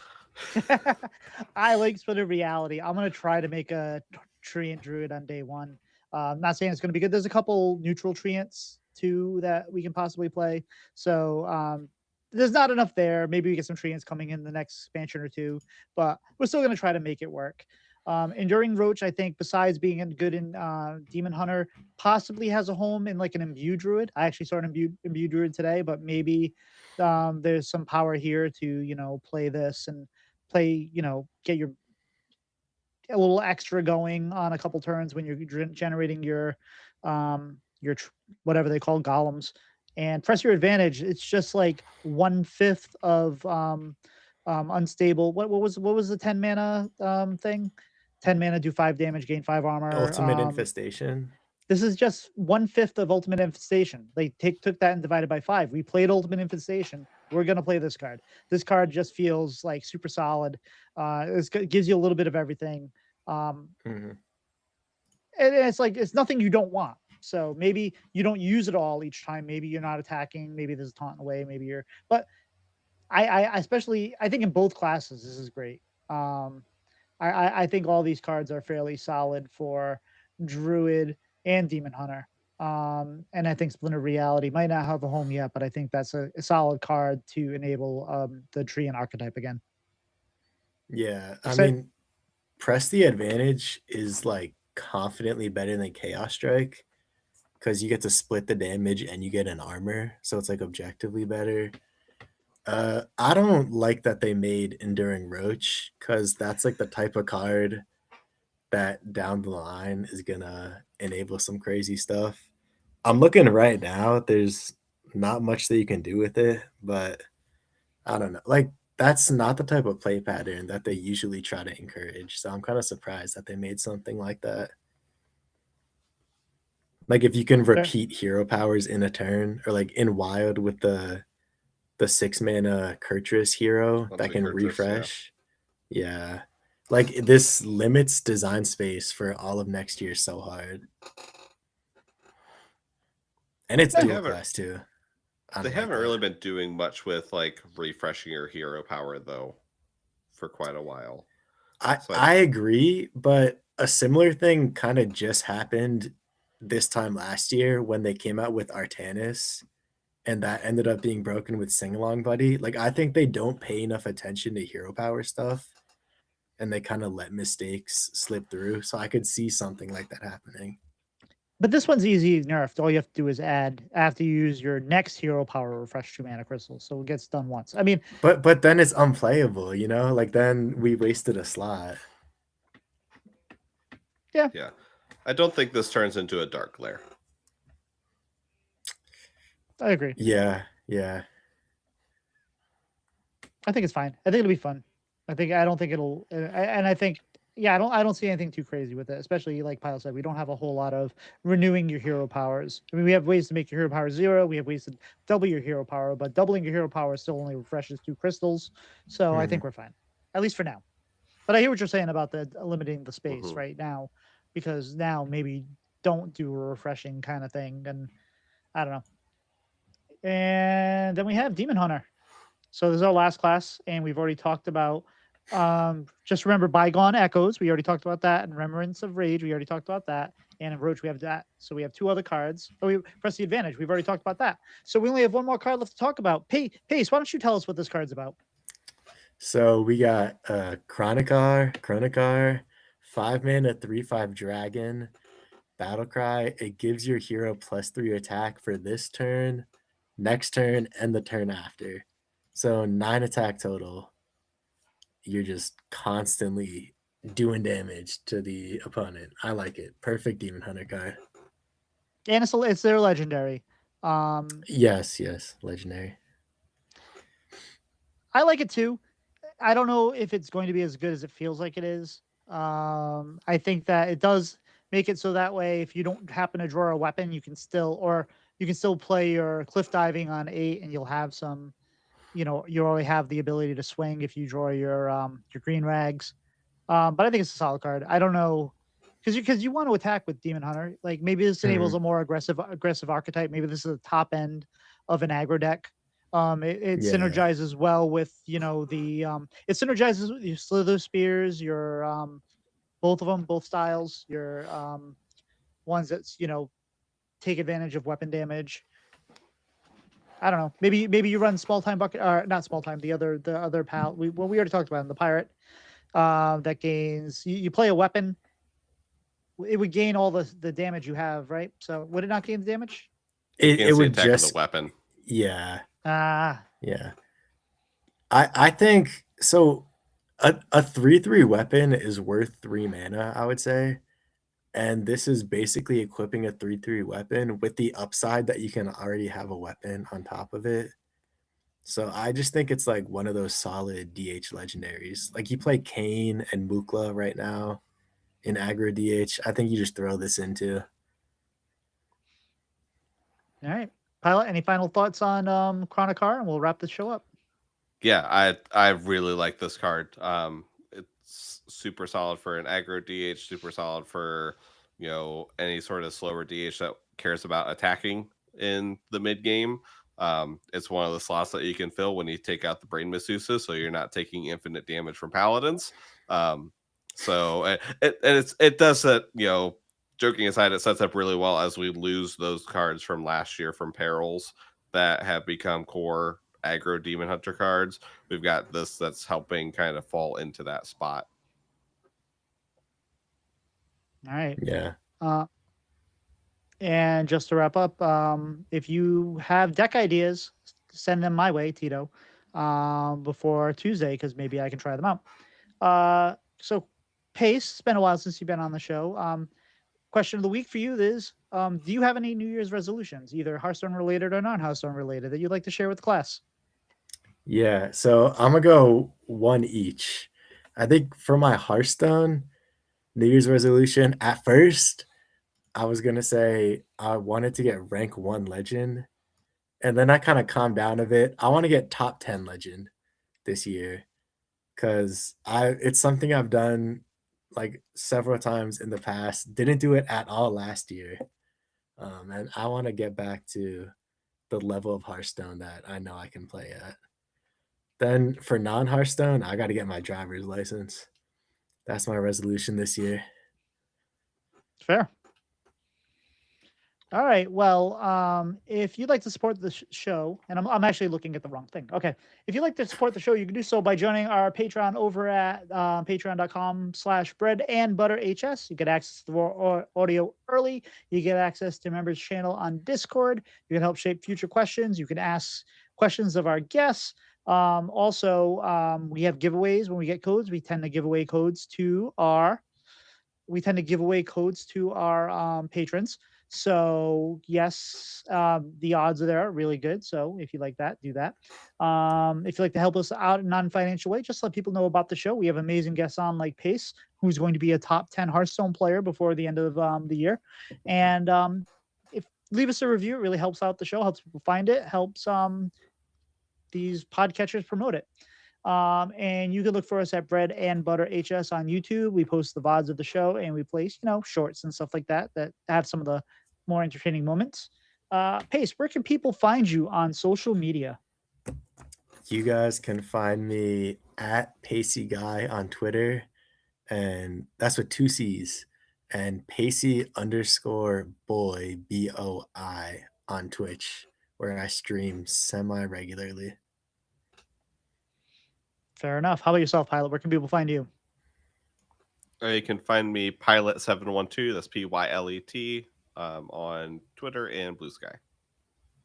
And you can find me at titosantanahs on Twitter, Twitch, YouTube, TikTok, Blue Sky, and wherever fine leather goods are sold. I guess especially on YouTube, we've been really kind of putting the work there. Pace, you got anything you'd like to promote or shout out this week? Shout out Liam Rosenior. That's Chelsea's new coach in soccer or football for everybody not in America. Big things are happening over at Chelsea, so be on the lookout. A lot of the players from Chelsea listen to the show, so I'm sure they'll appreciate that. Yeah. Pylet, anything you'd like to promote or shout out this week? No, I don't think so this week. early shout out to editing Tito for having to deal with my mic unplugging again. So, but yeah. Oddly enough, that hasn't been too much of a problem. But then again, we've had pretty easy episodes lately where there has been a lot of crosstalk. At least since we had the Born to Be Wild Boys on, that one was a nightmare. I'm gonna shout out this week. Guest we had on a couple weeks ago, Storm Rage. He's been posting on a Substack. We mentioned it when he came on the show, but he had a really kind of heartfelt one that he put out this week, and it was incredibly personal, and he shared that with us, and it kind of touched me today. I suggest you go look for it. I don't know the actual name of the Substack. It's called Storm Rage and Friends, but if you just look up Storm Rage Substack, I googled it. It was the first thing that popped up. That's Stormrage, STORMRAIGE. That's the canonical name, the way to spell it. But anyway, guys, I think we're toast. We'll see you. See ya. Bye. All right. So if you are in chat, welcome. I'm glad you're here. We are giving away the code. There's a giveaway right now. We'll give you a couple more minutes to enter. And we'll close the giveaway in, about 5 minutes or so. Pace, thank you for coming on. This was fun. I had a blast. It felt good to be back. Has it reignited your passion for Hearthstone? Are you excited for the mini set? Are you ready to dive back in and get that top 10? Top 10's not happening this month, that's for sure. But I'm excited to play the mini set cards. I think though at this point, I'm just like waiting for rotation to really like jump back in and start grinding again. Well, like I can't do this Elise simulator stuff that's going on right now. Can't do it. I do really like the overall design and power level of the mini set. Mm-hmm. I think it's one of the, outside of StarCraft, I think it's one of the stronger, across the board mini sets that we've got. It reminds me a lot more of when we got Dark Moon Races, that very first mini set, to where a ton of those cards saw play. They were very funny too. Impactful. It's funny too, because a lot of the cards we got on day one I thought were very meh. And that's when I did all the recording. So I'm like, this card isn't really all that good. This card isn't really all that good. But I think day two, we got a lot more interesting cards. And I think, I think it'll be fine. I think it's just good cards. And I think I really like the neutrals not being super strong, or at least being very specific to things. I hope they continue to do that, because, and I don't mind Elise so much. I know people are kind of tired of it, but Elise is whatever. I never feel like Elise kind of wins or loses the game. I just think it's kind of a solid card in the middle, except if you're playing something like I'm playing, where you kind of really need it. But there's been a lot more demolition renovators out there. Yes. So that's been kind of unhelpful for me, because people are playing so much Elise. I think one of my biggest problems is Elise can sometimes decide mirrors. Mm-hmm. Like Elise on 4. Yeah, like if you're both playing Elise on 4 and one person gets the much better options, then that's just game. Mm-hmm. They just take so much tempo. Yeah. And like I feel like as an individual card, like on her own, Elise isn't the most egregious. But it's just like it promotes so many of these decks to run the same cards, and they're also curve focused. Like it's not the type of Hearthstone that I enjoy playing. That's fair. But you're not here to enjoy Hearthstone. You're here to be good at Hearthstone. So that's true. That is. No, are you gonna? I should ask you. Are you gonna try to get into any of the opens or anything? Yeah. I'm probably as many of them that I can, because normally I do pretty solid in those, and I end up losing in like the 8th round and get really salty. But those are always a good time. You seem too chill to be salty. You kind of got that RVD Rob Van Dam vibe. Yeah, see, I don't get like mad when I'm playing. I just get super upset, and I'm like, man, like, come on. All right, chat, you got about a minute left, and then we're going to close that giveaway. So, Paulo, you didn't do too bad tonight as far as sniffling or whatever. No, I was muted most of the time when I wasn't talking. Yeah. Pace was driving me a little nuts. You drive me a little nuts because you kept picking up the drink, and I kept getting. I'm like, oh, I'm gonna have to edit that because I get the little rattle of the ice. See, that's I didn't why even hear it. I tried to mute every time that I did that, but I just forgot like That's all 90% good. of the time. It's easy to deal with.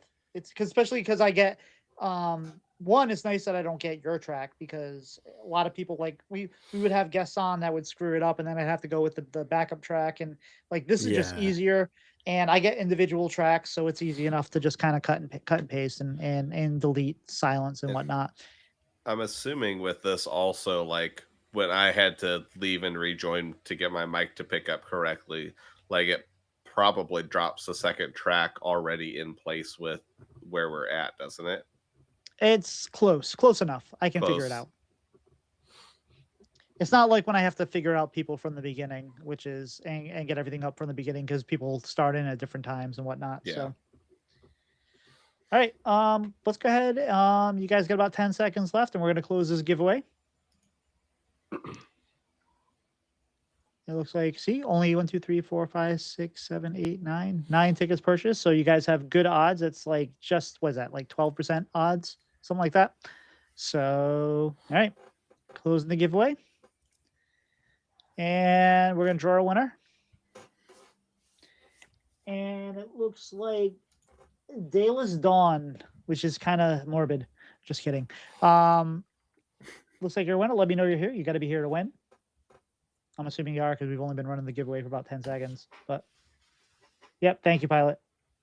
Pylet not even entering. He's already got his code. All right.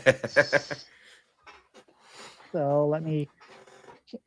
Congratulations. I hope you follow the show and give us a listen and all that kind of stuff, and follow the Twitch, and not just here for the code, but I know how it is. I used to farm the codes when I wasn't getting them. Let me find the code here.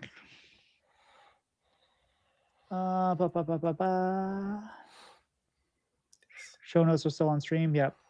I realize that. All right. So code.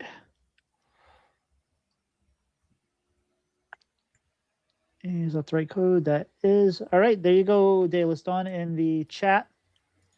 Let's see, who is streaming right now? We don't have a whole lot of people on our list. Yep. Let's go raid.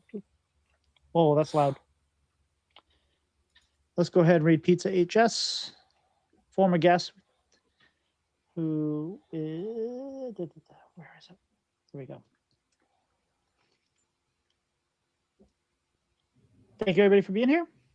And we will catch you next Sunday. Like and subscribe, as I say. Apparently, kids, somebody was talking to a kid, and a kid said like and subscribe to somebody because they thought that was how you say goodbye. All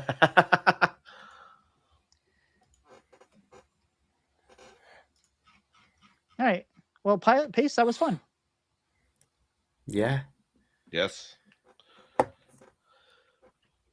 And yeah, the episode will be out in a couple of days. I don't think you really care that much about when it comes out, but I'll let you know, and we'll tweet it out and all that good stuff. So sounds good. I feel like you All right. guys are very excited to play the cards. You guys were more positive than I was on a lot of them. I'm very cynical. Yeah, fair.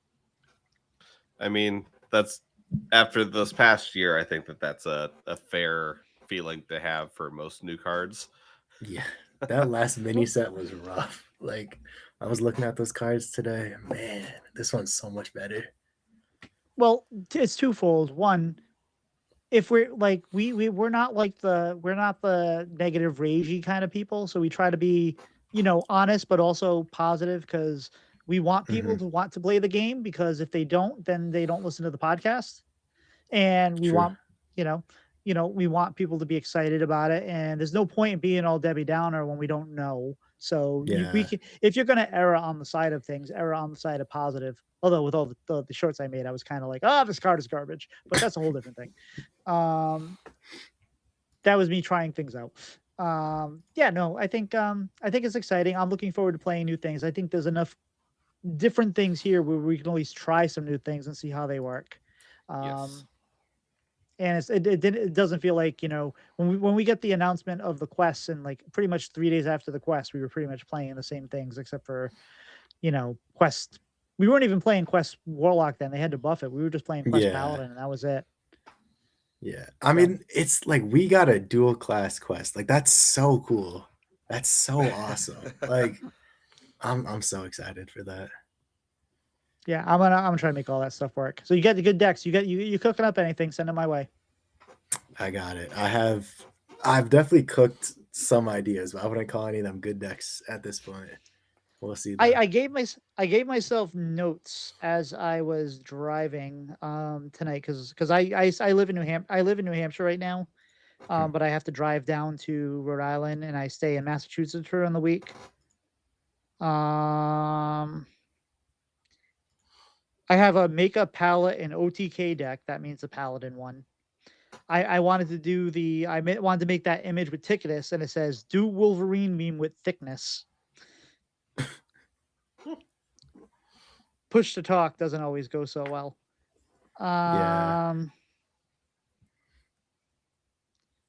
And I had there's a couple decks I want to do. I want to do a paladin deck. I want to do the tree and druid deck. I think that there's some potential there. If you can get, you know, your trees out early and you get that turn, trees on 3 or trees on 4, and then play that card on 5, maybe you're good. Who knows? It won't be good, but it'll be fun. Yeah. I think I'm just gonna jam Spell Demon Hunter with like 2 new cards. I'm excited to do that. That's fair.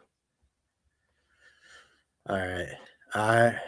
I'm gonna go walk my 2 dogs, but thank you guys for having me on. Yeah, we'll have you on again in the future, I'm sure. Have fun during the mini set. See ya. Yeah. See ya. All right, Pylet, we doing our thing? Yes.